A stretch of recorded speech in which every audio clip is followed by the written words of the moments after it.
దేవుని పరిశుద్ధ నామానికి మహిమ కలుగును గాక. ఈ పునరుత్థాన సాయంకాల ఆరాధనలో పాల్గొన్న ప్రతి బిడ్డని దేవుడి నాలుగా దీవించి ఆశీర్వదించిన గాక. ఈ ఉదయకాల సమయంలో మనము లేఖనానుసారముగా కొన్ని మాటలు మనము ధ్యానం చేసి ఉన్నాం పిల్లరా.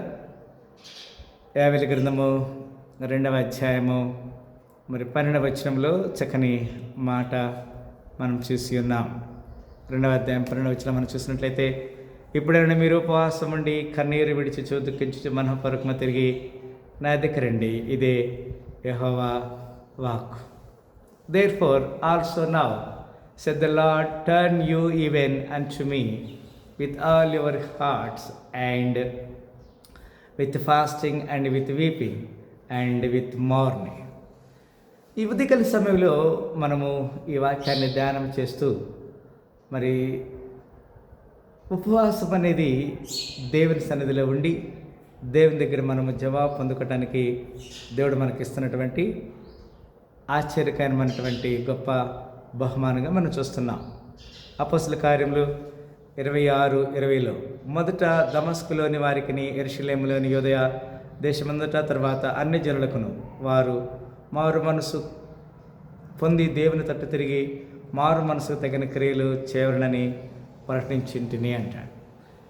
దేవుని వైపు తిరిగి మనం మారు మనసు పొందాలి అనేది ఇక్కడ లేఖనంలో దేవుడు మనకి హెచ్చరిక చేస్తున్న మాట.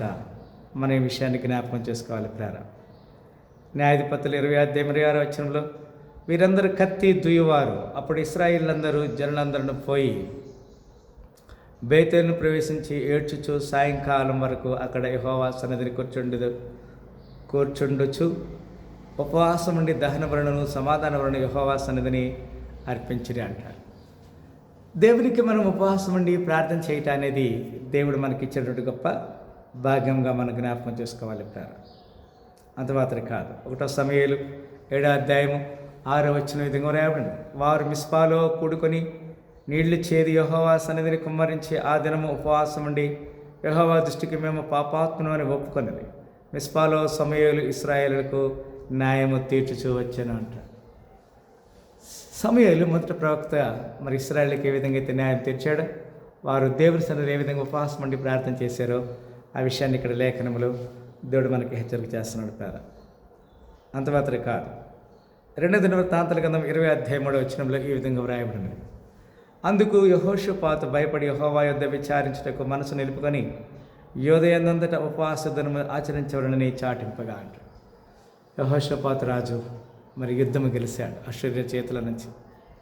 అక్కడ ఒక ప్రవచనం చెప్తున్నాడు, యెహోషాపాతు రాజా, యూదా వాళ్ళారా, మీరు దీని గురించి చింతించుకుని యుద్ధం మీరు కాదు, యెహోవా యుద్ధము చేయవాడు. కొన్నిసార్లు మనము దేవుని వైపు తిరిగి దేవుని సన్నిధిలో యథార్థంగా ఉన్నప్పుడు దేవుడు మన ప్రార్థనకి జవాబు దయచేస్తున్న విషయాన్ని ఇక్కడ చూస్తున్నాం. అక్కడే 4వ వచనం కూడా మనం చూసినట్టయితే, యూదావారు యెహోవా వలన సహాయమును వేడుకొనుటకై కూడుకొనిది, యెహోవా యొద్ద విచారించుటకు యూదా పట్టణమన్నిటిలో నుండి జనులు వచ్చిరి అంట. Let us assemble together. దేవుని సన్నిధిలో మనం ఉపవాసం ఉండి ప్రార్థన చేయాలి. మన ఉపవాస ప్రార్థనకి దేవుడు సహాయం చేస్తాడు, జవాబు దయచేస్తాడు మాట ఇక్కడ లేఖనంలో చూడగలుగుతున్నాం. నెహెమీయా గ్రంథము 9వ అధ్యాయం 1వ వచనం, ఈ నెల 24వ దినమందు ఇశ్రాయేలులు ఉపవాసం ఉండి గోనె పట్టలు కట్టుకొని తల మీద ధూళి పోసుకొని కూడి వచ్చిరి అంటాడు. మనం దేవుని సన్నిధిలో ఉపవాసం ఉండి ధూళి పోసుకొని దేవుని సన్నిధిలో ఉపవాసం ఉండి ఏడవాలి. అక్కడ 2వ వచనం మనం చూస్తున్నాం, ఇశ్రాయేలులు అన్యజనులందరిలో నుండి ప్రత్యేకించబడిన వారే నిలబడి తమ పాపములను తమ పితరుల పాపములను ఒప్పుకొని అంటాడు. We must can just repent our sins and our foreparents' sin. It is God's plan. God is very much with us. దేవుడు మనకి తన సహాయాన్ని ఇవ్వడానికి సిద్ధంగా ఉన్నాడు. యెషయా గ్రంథం 22:12 వచనంలో, ఆ దినమున ఏడ్చుటకును అంగలార్చుటకును తల పోడి చేసుకున్నటకును గోనె పట్ట కట్టుకున్నటకును సైన్యములతో యెహోవా మిమ్మల్ని పిలవగా అంటాడు. మనం దేవుని సన్నిధిలో ఉపవాసం ఉండి గోనె పట్ట కట్టుకొని ప్రార్థన చేసి దేవుని సహాయం కొరకు ఎదురు చూసిన సందర్భాన్ని యెషయా గ్రంథంలో మనం చూడగలుగుతున్నాం. యోనా గ్రంథము 3వ అధ్యాయం 5, 6, 7, 8 వచనాలు, నినవే పట్టణపు వారు యెహోవా దేవుని యందు విశ్వాసం ఉపవాసం చాటించి ఘనులేమి అలుపులేమి అందరిని గోనె పట్టు కట్టుకున్నది. ఆ సంగతి నినివే రాజునకు వినబడినప్పుడు అతడును తన సింహాసనం మీద నుండి దిగి తన రాజవస్త్రం తీసివేసి గోనె పట్ట కట్టుకొని బూడిదలో కూర్చుండెను. మరియు రాజైన తామును ఆయన మంత్రులు ఆజ్ఞేయగా, ఒకవేళ దేవుడు మనసు త్రిప్పుకొని పశ్చాత్తాపడే మనం లయము కాకుండా తన కోపాగ్ని చలార్చుకొనును గనుక మనుషులు ఏది పుచ్చుకొనకూడదు. పశువులు కానీ, ఎద్దులు కానీ, గొర్రెలు కానీ మేత పుచ్చుకొనకూడదు, మేత మేయకూడదు, నీళ్లు త్రాగకూడదు. లేదా ఎంత కఠోరమైనటువంటి దీక్షను వాళ్ళు చేస్తున్నారు. మరి మన జీవితంలో కూడా కొన్నిసార్లు మరి ఇలాంటి కఠినమైనటువంటి దేవునికి సిద్ధాంతానికి శిక్షకి మనం పాత్రలు కావాలి. జకర్య గ్రంథము 7:3 యెహోవాను శాంతిపరచకై మందిరం వద్దనున్న యాజకులు ప్రవక్తలను మనవి చేయగా. దేవునికి శాంతిపరచాలి, దేవునికి ఉపవాసం ఉండి ప్రార్థించాలి, దేవుని దగ్గర మనం విజ్ఞాపన చేయాలి. జకర్య గ్రంథము 7:5 దేశ ప్రజలందరికీ యాజకులకు నీవే మాట తెలియచేయవలను. ఈ జరిగిన 70 సంవత్సరములు ఏటేటా 5వ నెలను 7వ నెలను మీరు ఉపవాసం ఉండి దుఃఖము జరుపుచూ వచ్చినప్పుడు నా యందు భక్తి కలిగి ఉపవాసం ఉంటిరా. కొన్నిసార్లు దేవుడు తన ఉగ్రతని మన మీదకి తీసుకొస్తాడు. ఎందుకంటే మన అవిధేయతను బట్టి దేవుడు తనకి ఉగ్రతని, తనక కృపకి మన పాత్రలు అవుతామా లేదని దేవుడు మనం పరీక్షిస్తాడు. మాటను మనకి జ్ఞాపకం చేసుకోవాలి. జకర్య గ్రంథము 12:10, 11, 12, 13, 14 దావీదు సంతతి వారి మీదను యెరూషలేము నివాసుల మీదను కరుణ నొందించు ఆత్మను విజ్ఞాపన చేయు ఆత్మను నేను కుమ్మరింపగా వారు తాము పడిచిన నా మీద దృష్టించి ఒకడు తన ఏక కుమారుని విషయమై దుఃఖించినట్లు, తన జ్యేష్ఠ పుత్రుని విషయమై ఒకడు ప్రలాపించినట్లు అతని విషయమై దుఃఖించుచు ప్రలాపించుతాడు. మెగిద్దోన్లో లోయలో హదిద్రమోను దగ్గర జరిగిన ప్రలాపం వలె ఆ దినమున యెరూషలేములో బహుగా ప్రలాపము జరుగునంట. కదా మనం దేవుని సన్నిధిలో ఏ విధంగా మరి ప్రలాపించాలనే విషయాన్ని వర్ణవచ్చు. దేశ నివాసులందరూ ఏ కుటుంబమునకును ఆ కుటుంబము ప్రలాపితురు.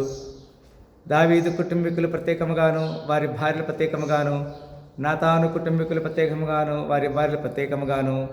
13 లేవి కుటుంబీకులు ప్రత్యేకముగాను వారి భార్యలు ప్రత్యేకముగాను, షెమీ కుటుంబీకులు ప్రత్యేకముగాను వారి భార్యలు ప్రత్యేకముగాను. 14 మిగిలిన వారిలో ప్రతి కుటుంబం వారు ప్రత్యేకముగాను వారి భార్యలు ప్రత్యేకముగాను ప్రలాపించరంటారు. కదా దేవుని సహాయం కొరకు మనం విలాపించాలి, ప్రార్థన చేయాలి, దేవుని చిత్తాన్ని మనము లోబడాలని ప్రభు పరిట దేవుడు మనకి ఇక్కడ హెచ్చరిక చేస్తున్నాడు. అంత మాత్రం కాదు. యాకోబు పత్రిక 4:8 దేవుని ఎద్దకు రండి, అప్పుడైనా మీ ఎద్దకు వచ్చును. పాపులారు మీ చేతులు శుభ్రం చేసుకునండి, దిమనస్కులారు మీ హృదయములను పరిశుద్ధపరచుకుని అంటాడు. దేవుని let us come to the father. దేవుని దగ్గరికి వచ్చినప్పుడు దేవుడు మన ప్రార్థనని ఆలకిస్తాడు. అక్కడ 9వ మనం చూసినట్లయితే వ్యాకుల పడండి, దుఃఖపడండి, ఏడువుడి, మీ నవ్వు దుఃఖమునకును మీ ఆనందము చింతకును మార్చుకుని అంటాడు. మనం కొన్నిసార్లు దేవుని సన్నిధిలో ఏ విధంగా మన సరి చేయబడాలో దేవుని యొక్క లేఖనం ఇక్కడ మనకు హెచ్చరిక చేస్తుంది. నిర్గమకాండము 32:29 ఏలైనగా మోషే వారిని చూసి, నేడు యెహోవా మిమ్మల్ని ఆశ్రయించినట్లు మీలో ప్రతివాడు తన కుమారుని మీద పడియే గాని తన సహోదరుని మీద పడియే గాని యెహోవా మిమ్మల్ని మీరే ప్రతిష్ఠ చేసుకొనవలని అంటారు. దేవుని సన్నిధిలో మనం ప్రతిష్ఠ చేసుకోవాలి. మన అపరాధం నుంచి, పాపం నుంచి దేవుని దగ్గర ఒప్పుకోవాలని తెలియజేస్తున్నాడు. సంఖ్యాకాండం 14:6 ఈ మాట రాయబడింది. సంఖ్యాకాండం 14:6 అప్పుడు దేశము సంచరించి చూచిన వారిలో నుండి నూను కుమారుడు యెహోషువయు యెఫున్నె కుమారుడు కాలేబు బట్టలు చింపుకొని అంటాడు. అక్కడ కొంతమంది దాదాపుగా 12 మంది గోత్రాల నుంచి కానాను దేశాన్ని యోగ చూడటానికి వెళ్ళారు. వారిలో 10 మంది రాంగు సమాచారం తీసుకొచ్చారు, 2 అయితే చక్కని సమాచారం తీసుకొచ్చారు. మనం దేవుని వైపు తిరిగినప్పుడు దేవుడు మన జీవితంలో నెమ్మది, సమాధానం, శాంతి దయచేస్తాడు. ద్వితీయోపదేశకాండం 30:2 సమస్త జనుల మధ్యను వాటిని జ్ఞాపకం చేసుకొని నీ దేవుని యెహోవా వైపు తిరిగి నేడు నేను నీకు ఆజ్ఞాపించే సమస్తను గట్టి నీ పూర్ణ హృదయంతో నీ పూర్ణాత్మతో ఆయన మాట విని నీవును నీ సంతతి వారిని విని ఎడలా అంటాడు.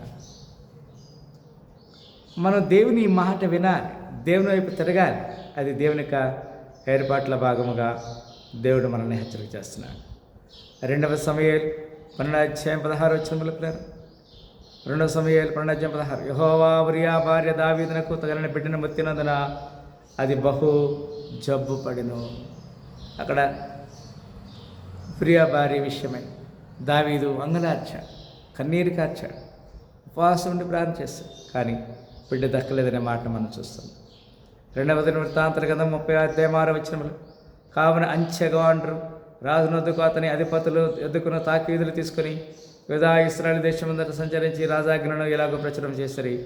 ఇశ్రాయేలు వాళ్ళరా, అబ్రహాము ఇస్సాకు ఇశ్రాయేలుల దేవుడిని యెహోవా వైపు తిరుగుడి. మీరు తిరిగిన యెడల మీరు అష్షూరు రాజుల చేతుల నుండి తప్పించుకొని శహించిన వారి వైపు ఆయన తిరుగును అంటాడు. మనము దేవుని వైపు తిరిగితే దేవుడు మన వైపు తిరుగుతాడు. మన జీవితంలో కదా నెమ్మది, సమాధానం, ఆయన కృపగా మన పాత్రలు అవ్వడానికి దేవుడు మనకు సహాయం చేస్తున్నాడు. అంత మాత్రం కాదు. యెషయా గ్రంథం 8:21 అప్పుడు దేవుని సన్నిధిని మమ్మల్ని మేము దుఃఖపరుచుకొని మాకును మా చిన్నవారికిని మా ఆస్తికిని శుభ ప్రయాణము కలుగుట్లు ఆయన వేడుకొనగలరు. అహావా నది దగ్గర ఉపవాసం ఉండని ప్రకటించి కదా మనం దేవుని సన్నిధిలో ఉపవాసం ఉండి ప్రకటించాలి. దేవుని కదా పనికిరాని పాత్రనని నన్ను పారవేయకు యేసయ్యా, నేను కూడా ఉన్నానయ్యా, నన్ను వాడుకో యేసయ్యా. దేవుని దగ్గర ఆయన వాడుకునే పాత్రకు మనం ఉండాలి. ఎస్తేరు గ్రంథం 4:16 నీవు పోయి శూషన్నందు కనబడిన యూదులందరినీ సమాజ మందిరమునకు సమకూర్చి నా నిమిత్తం ఉపవాసం ఉండి 3 దినములు అన్నపానము చేయకుండుడి. నేనును నా పనికత్తెలను కూడా ఉపవాసముందము ప్రవేశించుటకు న్యాయ వ్యతిరిక్తముగా ఉన్నాను. నేను రాజునద్దుకు ప్రవేశించుదును, నేను నశించుదును అంటాడు కదా. దేవుని సన్నిధికి మరి దేవుని యొక్క దగ్గర జవాబు పొందుకోవడానికి మరి ఈ ఎస్తేరు గ్రంథము ఒక ఎగ్జాంపుల్గా ఉన్నది. రాజు దగ్గరికి ఏ విధంగా తాను వెళ్ళాలో ఉపవాసం ఉండి పోయి అడిగిందో జవాబు పొందుకుందో మనం కూడా ఉపవాసం ఉండి దేవుని దగ్గర అడిగి దేవుని దగ్గర జవాబు పొందుకునే వారిగా ఉండాలి. యెషయా గ్రంథం 31:6 ఇశ్రాయేలీయులారా, మీరు ఎవరి మీద విశేషముగా తిరుగుబాటు చేసిరో ఆయన వైపు తిరుగుడి. It just let us turn towards him that he will answer our prayers. ఆయన వైపు మనం తిరగాలని కోరుకుంటున్నాను. ఇర్మీయా గ్రంథం 4:8 ఇందుకై గోనె పట్టు కట్టుకొనుడి, రోదనం చేయడి, కేకలు వేయడి, యెహోవా కోపం మన మీద రాకుండా మానిపోలేదు. Let us speak unto the Lord, pray unto the Lord, he will answer and we just can repent. ఇర్మీయా గ్రంథం 36:9 గ్రాబ్ యోధా రాజన యెషయా కుమారుడు యెహోయాకీము ఏలుబడి యందు 5వ సంవత్సరం 9వ నెలను యెరూషలేములో ఉన్న ప్రజలందరూ యోధా పట్టణంలో నుండి యెరూషలేమునకు వచ్చిన ప్రజలందరూ యెహోవా పేరిట ఉపవాసము చాటింపగా. ఇలా ఉపవాసం చాటింపు అనేది వ్యక్తిగత జీవితంలోను, ఆత్మీయ జీవితంలోను, సంఘ జీవితంలోను, గ్రామ ప్రపంచ శాంతి కొరకు నీ ఉపవాసం ఎంతో పనికొస్తుంది. దేవుడు అలాంటి ప్రార్థన ఆలకిస్తాడు. ఇర్మీయా గ్రంథం 50:4 ఈ విధంగా వ్రాయబడింది. ఇర్మీయా గ్రంథం 50:4 ఆ కాలంలో ఆనాటికి నీ ఇశ్రాయేలు వారును యూదా వారును కూడి వచ్చెదరు, ఏడ్చుచూ సాగుచూ తమ దేవుడిని యెహోవా యొద్ద విచారించుటకై వచ్చేది అంటాడు. కన్నీరు విడిచుచూ మరి పిడికడి విత్తనములు తీసుకొని పోయి విత్తువాడు సంతోషగానంతో పంటకు వస్తారు. మనం దేవుని దగ్గర పంటకు వస్తే ఆశీర్వాదాలకు పాత్రలుగా ఉండాలని దేవుడు కోరుకుంటున్నాడు. యెహెజ్కేలు గ్రంథం 18:30 కాబట్టి ఇశ్రాయేలులారా, ఎవని ప్రవర్తనను బట్టి వారికి శిక్ష విధింతును, మనసు త్రిప్పుకొని మీ అక్రమములను మీకు శిక్షా కారణములుగా కాకున్నట్లు వాటన్నిటిని విడిచిపెట్టుడి అంటాడు. దేవుని వైపు తిరిగితే దేవుడు మన యొక్క ప్రార్థన ఆలకించి మనకు జవాబు దయచేస్తాడు. దానియేలు గ్రంథం 9:3 అంతటి నేను గోనె పట్టు కట్టుకొని ధూళి తలపైన వేసుకొని ఉపవాసం ఉండి ప్రార్థన విజ్ఞాపన చేయటకై ప్రభువుకు దేవుని ఎదుట నా మనసు నిబ్బరము చేసుకుంటుని. దేవుని దగ్గర మన మనసును మనం నిబ్బరం చేసుకోవాలి, ఉపవాసం ఉండాలి, ప్రార్థన చేయాలి, ఏడవాలి. మన సంతోషాన్ని దుఃఖానికి, మన యొక్క ఆనందాన్ని మరి చింతకి మార్చుకోవాలి. దేవుడు నీ ప్రార్థన ఆలకించే రోజు కొరకు మనం కనిపెట్టాలి. హబేలు గ్రంథం 1:8 పెనిమిటిపోయిన యవనురాలు గోనెపట్ట కట్టుకొని అంగలార్చున్నట్లు నీవు అంగలార్చుము అంటాడు. How terrible situation. Joel prophet always giving a strong and very much good advice. Yes, we should pray. మరి యవనస్తురాలు మరి భర్తను కోల్పోయిన యవనస్తులు ఏడ్చినట్లుగా మనము దేవుని దగ్గర ఏడవని అంటున్నాడు. ఆమోసు గ్రంథం 4:6 మీ పట్టణంలోనింటిలోనూ నేను మీకు దంతశుద్ధి చేసినాను. మీరున్న స్థలంలోంట్లోనూ మీకు ఆహారం లేకుండా చేసినాను. మీరు నా తట్టు తిరిగిన వారు కారు.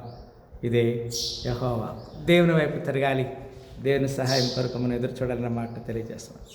జెఫన్య గ్రంథము 2:1 విధంగా వ్రాయబడి, సిగ్గుమాలిన జనులారా కుడి రండి, పొట్టుగాలికి ఎగురినట్లు సమయము గతించిపోవచ్చున్నది. ఇక ఆలస్యం లేదుగా, మనసు మార్చుకో నీవిక, ఇది రక్షణ కృపకాలం, ప్రభు తరగా రా సమయం.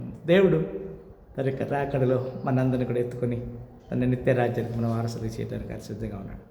మలాకి గ్రంథం 3:14 దేవుని సేవ చేయటం నిష్ఫలమనియు ఆయన ఆజ్ఞలే గైకొని సైన్యములకు అధిపతికి యెహోవా సన్నిధిని మనము దుఃఖాక్రాంతులుగా తిరగడం వలన ప్రయోజనం ఏమని అంటాడు. How non sense, how dangerous situations the people is expecting.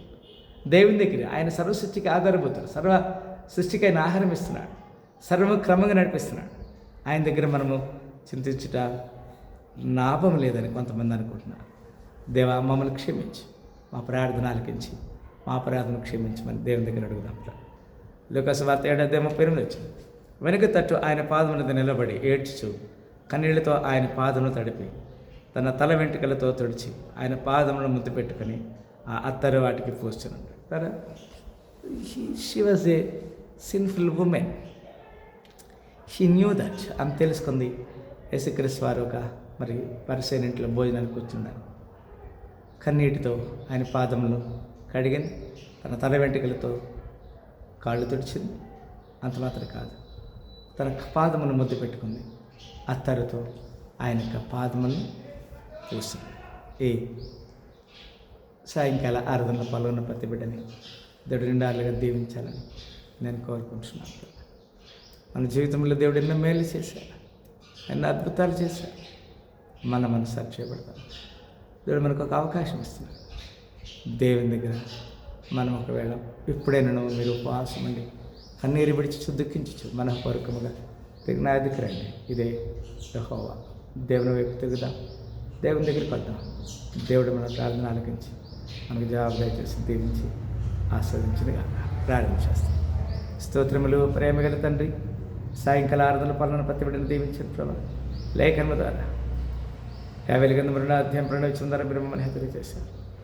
మేము ఉపవాసం అండి నీ వైపు తిరిగితే మీరు ఎంతైనా న్యాయవంతుల దేవుడు, మాకు జవాబు దయచేస్తారు. అండ్ పాత్రలు సహాయించడం, ఎదురు దేవుల ఆశను సహాయించడం. యేసుక్రీస్తు పరిశుద్ధ నామమున ప్రార్థన పెట్టుకుంటున్నాం తండ్రి. మరొకసారి ఈ సాయంకాల సమయంలో కూడా ఇచ్చిన ప్రతి బిడ్డని దేవుడు దీవించి ఆశీర్వదించను గాక.